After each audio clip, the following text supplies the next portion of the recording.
A very good evening to all of you. We are delighted that your eyes on Church of Uganda Family TV, and I welcome you to Health Pot. Yeah, this program is brought to you by Makerere University School of Public Health, together with Church of Uganda Family TV, and Edrine Osteen Mukalazi is seated here to make sure that you get the very best out of this show.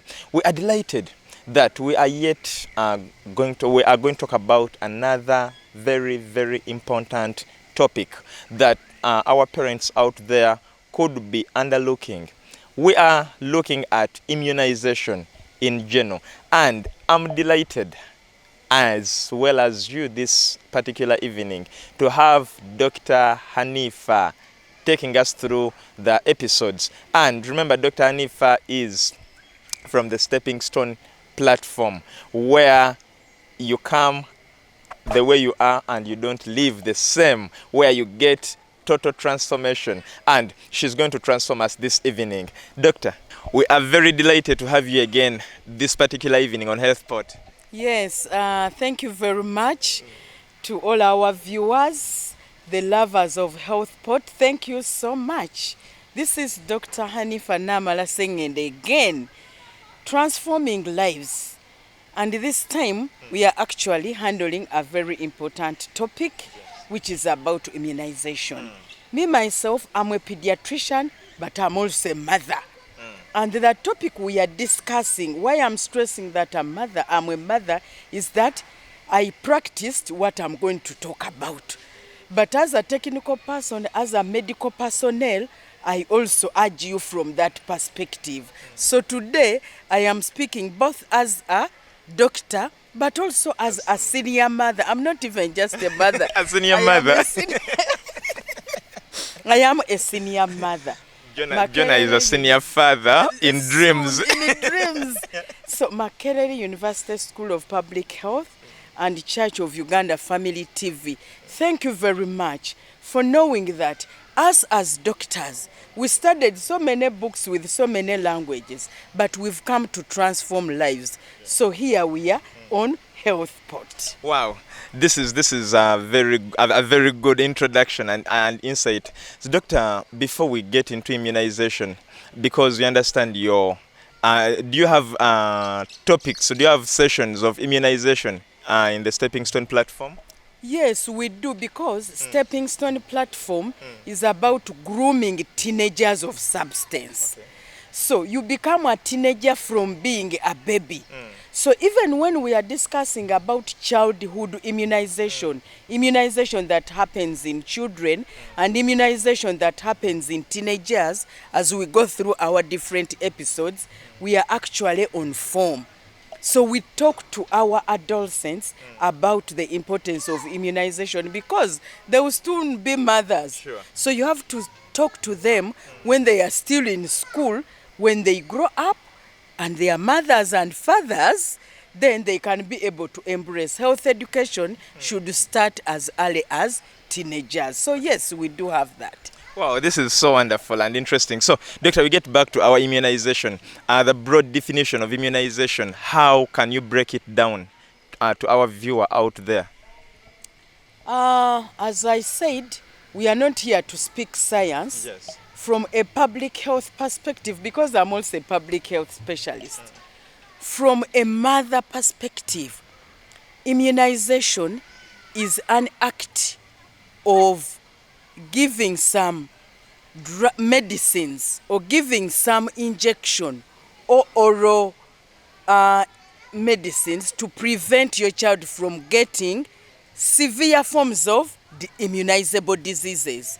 I remember this back when we were still studying. They used to talk. They used to teach us about the 6 killer diseases. Now we have gone up to 10, and we are improving to more. Yes, we are going to discuss that.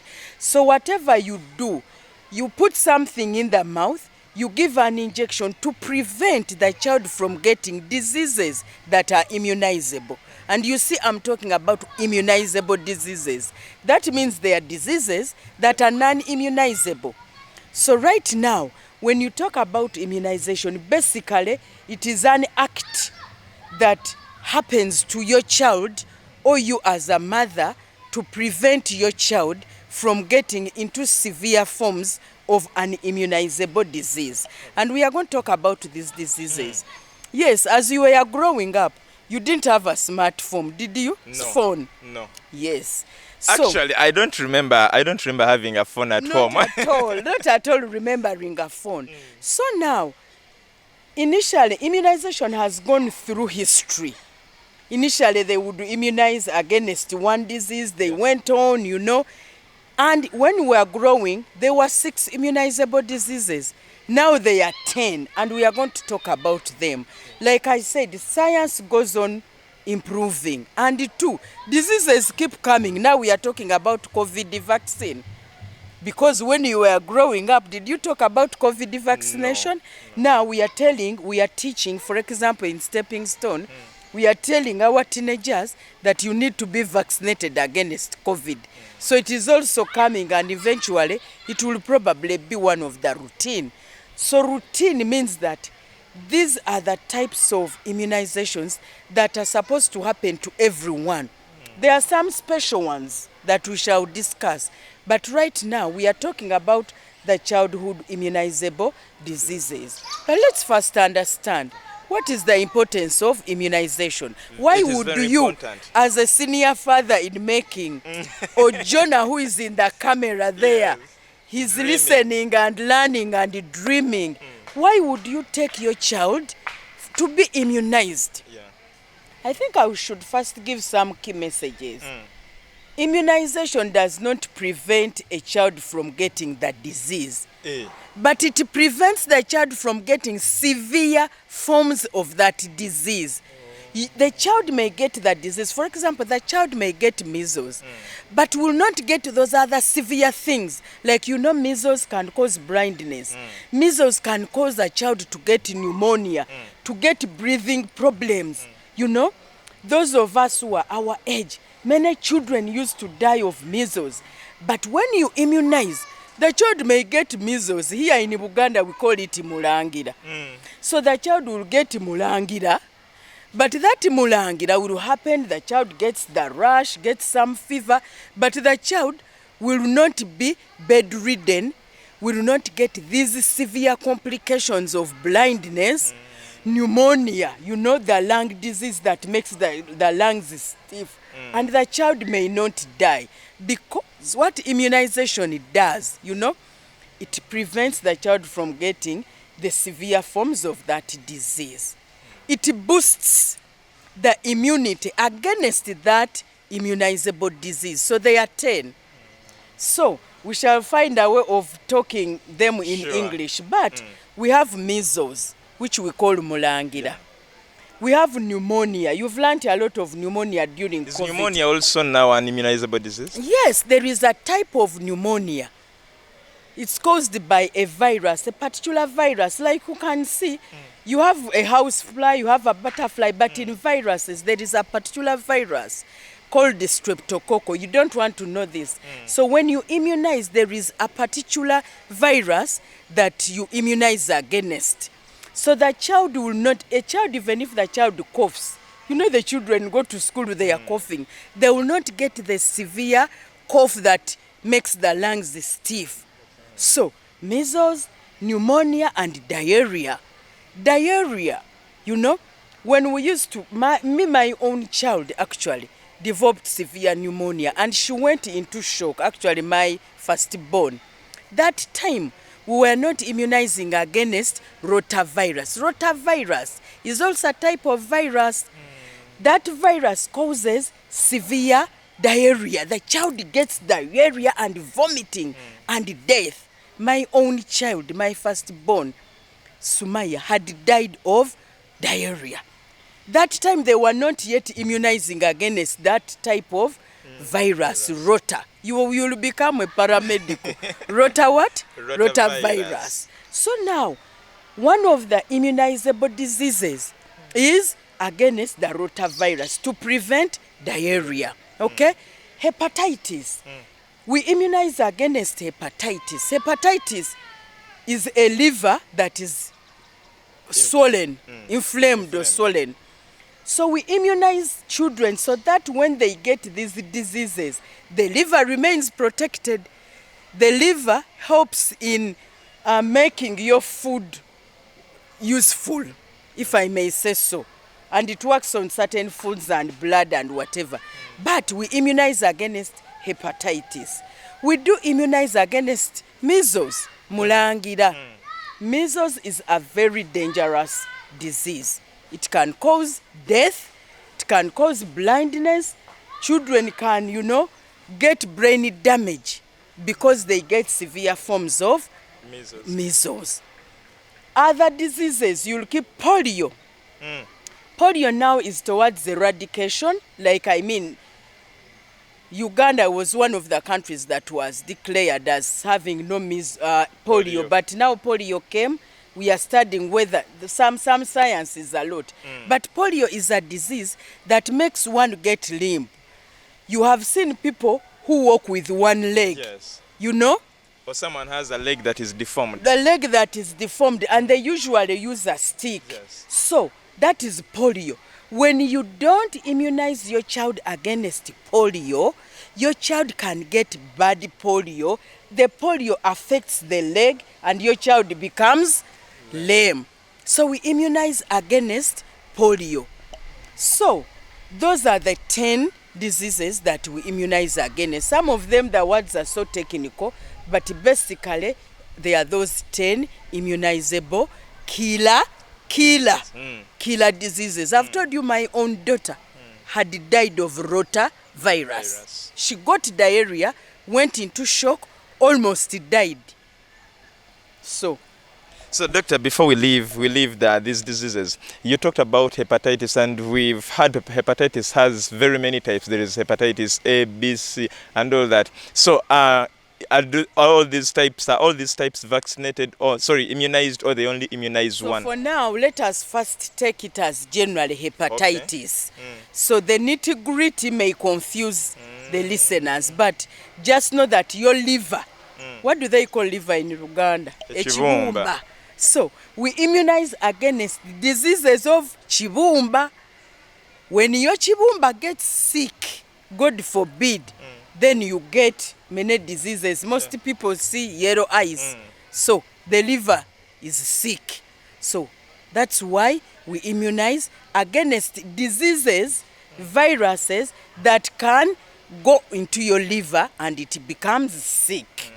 So that is why we why we immunize, I said, preventing those severe forms of the disease, but also preventing your child from dying, but also preventing your child from getting these ailments. I told you, if the liver is sick, your child will get those ailments.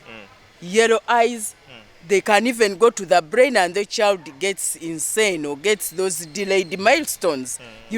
For your child to grow and develop. You remember at HealthPort, we talked about milestones as episodes. Yes. So one of the ways, if you don't immunize your child in a timely manner, you some adding these words very critically. And we immunizing want to in a pay attention timely to manner. these words. Yes, time. Because don't say immunized, but when time passed. So yes, you have particular times that we are going to discuss. So is that okay? We shall talk about that. Yes. So if you immunize in a timely manner, then you prevent your child from having delayed milestones. At HealthPort, we discussed about milestones. Yes. We request our viewers, they can go and view those, whatever. So now, we are going to discuss, when do I immunize my child? Shortly, as we come back from the commercial break.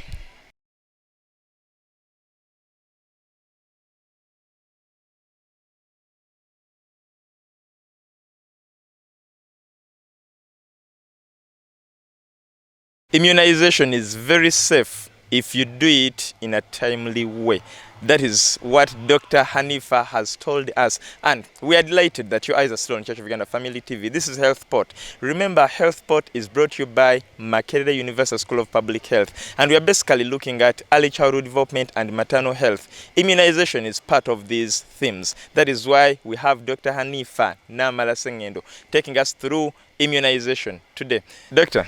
Yes, please. We want now to dive into the various immunization processes that because you've told us about the importances and the benefits why a parent should really take their child for immunization. Exactly. So now, when do you immunize your child? Yes. So, your child, first of all, I should say that your child should be immunized. That one has no debate. Talking as a mother, talking as a pediatrician. It is mandatory. It is mandatory. When your child is just born at birth, John, when you become a father on day 0 or day 1, your child is immunized against polio and tuberculosis. Tuberculosis, kekafuba. So, when your child is just immunized, they put 2 drops in the mouth. It should be under the tongue, and then they give that child an injection on the upper arm. So, those 2, that is immunization against polio and tuberculosis. So, tuberculosis is the other immunizable disease. So, if you don't immunize, your child will get severe tuberculosis. So, dear parents, I hear some people saying, my baby, it is still a very small child. Yes. It will cry. It will cry, yes. Science has had it at birth. My dear fellow mothers, as a mother, at birth, your child must be immunized against polio that causes lameness and against TB, akafuba. When your child gets at 6 weeks, 6 weeks is 1.5 months. Yeah. So we tell you that when your child is 1.5 months, you remember when I talked about timely immunization. Yes. So your child is supposed to be immunized at birth. Don't wait for another week and say, for me, I will wait at a week. No, we are saying at birth, omwana muwere yakazalibwa. Okay? So when your child gets 6 weeks, there is another type of immunization we give. The other one, we call it polio 0. That is 0 day. Yes, polio 0 BCG. Now at 6 weeks, we give polio 1. It is another type we give against polio. Is it also oral? It's also oral. So you give at 6 weeks, and we also give another vaccine that prevents against whooping cough. You may not know even whooping cough. I studied about it. Cough where the child coughs and cannot almost finish.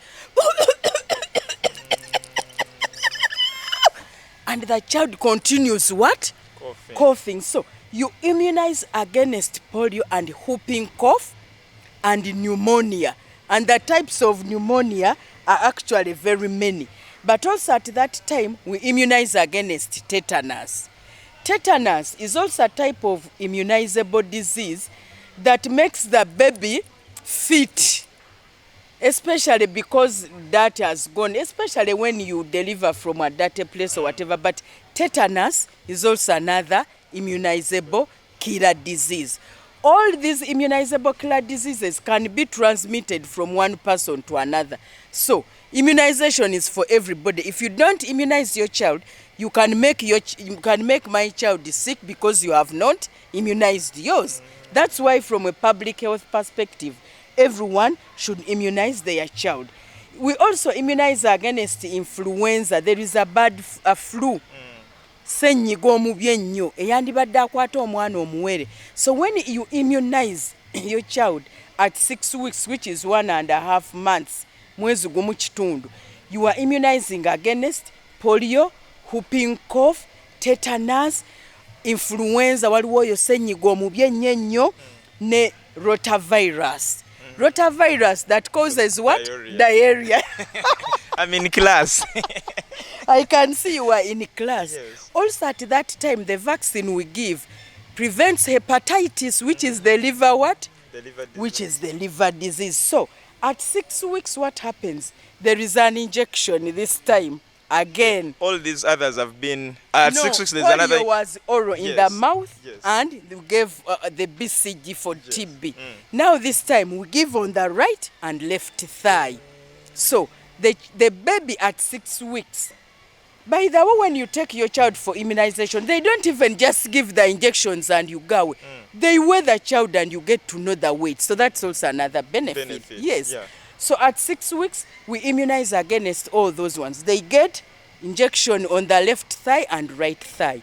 Yes, like when you take Panadol, it may not be sweet. Even when they give the injection, it is painful. The child will cry. The leg will pain. The child will get a fever. But that fever is because the body has realized that I have to develop ready tops. Who are these? LDUs, UPDF, SFC. All those are defense mechanisms. So when the baby gets fever, don't be worried. So we tell the mothers, when the child gets that fever, just use a small sponge or cloth, you wipe, but the issue is you must immunize. We shall discuss some of the side effects later. Yes. So that is at 6 weeks when the child is 1.5 months. So when the child gets to 2.5 months, we give polio 2. Remember, we started polio 0, polio 1, now polio 2. At 10 weeks. No, yes, now we have entered 10 weeks, 10 weeks. which is 2.5 months. And we also give the repeat of the whooping cough, the influenza that causes the flu, the hepatitis, that is the liver, the pneumonia, and also the rotavirus that causes diarrhea. So it's like a repeat, but being given at different times. So we immunized at 0 day, Yes.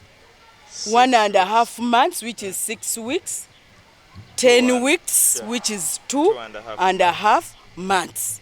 I have said, even if the child gets problems of fever and whatever, don't you worry. As a mother, I went through this. My children are now grown up, okay? Then, after that, we got 14 weeks, which is actually 3.5 months. We do the repeat. Now we give polio 3 and all the others. You see? So, at that time of 14 weeks, the child is 3.5 months. Why is it that polio keeps on coming back? Because the world wanted to eradicate, to get rid of polio in the world. Polio to never appear. That is why I said we countries have been talking about eradication of polio, and I'm sure I'm a Rotarian. We have the eradication polio, drives that we keep doing. Polio never to come back. So polio continues. So at 3.5 months, we give those vaccines again. Then when your child is at 6 months, we give the measles vaccine. That one we actually, it depends. Sometimes we give at 6 months, we give the vitamin A. Now vitamin A is a small, is a small drop we give in the mouth, and that helps in preventing blindness. It's a vitamin.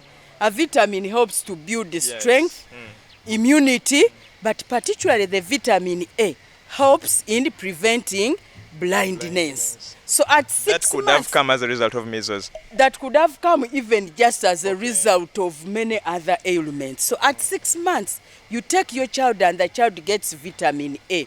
Depending, sometimes we give measles at 6 months and 1 year, but let us stick to 6 months. Our child gets vitamin A, which is a vitamin which prevents ailments of blindness and generally building the immunity. So at 9 months, we give the measles vaccine, which is actually the mulangira and other health talks. At that level, why am I putting in health talks? The parent should know that when you take your child for immunization, it's not just the immunization, but we still weigh your child, we still look at the nutrition of your child, and we advise you. Also, those who believe in family planning, this is a time when we also talk about family planning. So doctor, as we move on, what happens if a child suffers from measles before the 9 months of immunization? Okay, when the child develops measles before 9 months, we still immunize at 9 months. Yes, because they may have developed their natural immunity because they have suffered the measles, but you are still not sure because they may be exposed. You have had recently measles outbreaks in northern Uganda because of issues from South Sudan and whatever. So I think my major appeal is that your child, before your child is 1 year, they should have 5 immunizations. Like we've gone through them. Yes. Soon after birth, 1.5 months, 2.5 months, 3 months. Remember also at 6 months we are giving vitamin A, then at 9 months we are giving the measles. So, my dear parents, as a pediatrician, that is a specialist of children, as a public health specialist, but also as a mother, I am appealing to you to take your children for immunization. Leave these things. We shall discuss the episode of myths. Muve moyo wolokosonze abaana kugema, because you've talked about immunization and vaccination of COVID. Leave those things alone. A mother who wants to be a mother like me as Dr. Hanifah, please tune in to Health Pot so that you understand about vaccination of our children. We shall have other episodes for adolescents and also discuss what people talk about issues of immunization. Like any other thing, there may be side effects. That will be in our next episode. But today we have said, my dear mother, my young girls, my young mothers, the mentors, the stepping stone parents, let's have our children immunized. Start talking about immunization early. That's why we are lucky to have Health Pot, Makerere University School of Public Health, Church of Uganda Family TV. I thank you so much for bringing us to the community. This is the community. So, my dear parents, let's embrace immunization. Thank you so much. Wow. Thank you so much, Doctor. Wow. I didn't want you to end this particular session, but the joy I have, exactly, that is the joy I have, that we are still with you and we shall continue with you. So what you need to do is to keep your eyes on Church of Uganda Family TV. Every Friday at exactly 7, we are here with Health Pot. Edrine Osteen Mukalazi is my name. It has been a pleasure to be with you, to move with you from where we started from up to this point. I've worked with Jonah Jal, the producer, and in transmission there is Bantam. You can check out for all the other older episodes on YouTube. Just type in COU Family TV and you'll have a display. If you want to check in the playlist, go to the playlist of Health Pot. You'll find all the older episodes of Health Pot in that folder. God bless you. We meet again next time.